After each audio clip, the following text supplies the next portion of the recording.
السلام علیکم ناظرین، میں ہوں کامران خان اور آپ دیکھ رہے ہیں شو نیوز۔ آپ کو پتہ چلیں کہ وزیر اعظم عمران خان اس وقت جو ہے انہوں نے ایک اجلاس کی صدارت کی ہے، اور اس میں ان کا یہ کہنا ہے کہ اپوزیشن جو کچھ کر رہی ہے اس کے پیچھے غیر ملکی ایجنڈا ہے۔ اس ایجنڈے کے حوالے سے آپ کو بتاتے چلیں کہ 2014 میں جب پاکستان میں بہت بڑے لانگ مارچ کیے گئے تھے، اس وقت بھی یہ تھیوری سامنے آئی تھی کہ پاکستان میں ہونے والی لانگ مارچ ہیں ان کے پیچھے ایک ایجنڈا ہے۔ ہم نے دیکھا کہ سی پیک جو ہے اس کو ناقابل تلافی نقصان پہنچا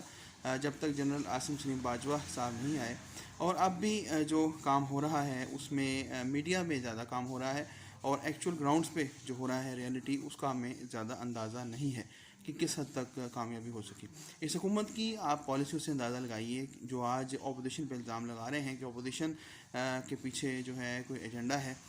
کہ اورنج لائن میٹرو جو ہے وہ 2 سال بعد چلائی گئی، وہ ضائع ہوتی رہی کھڑی کھڑی، اس کی پٹریاں خراب ہوتی رہیں، اس کی ٹرینیں خراب ہوتی رہیں، لیکن 2-2.5 سال ضائع کیا گیا۔ اب دیکھتے ہیں کہ وزیر اعظم عمران خان جو الزام عائد کر رہے ہیں اپوزیشن پر، ایسے کون سے خوبصورت کام حکومت نے کیے ہیں جن کو خراب کرنے کے لیے اپوزیشن میدان میں آئی ہے، اور اس کے بعد اب اپوزیشن کیا لاہ عمل ہوگا، حکومت اسے کیسے نبرد آزما ہوگی، یہ بھی دیکھنا باقی ہے۔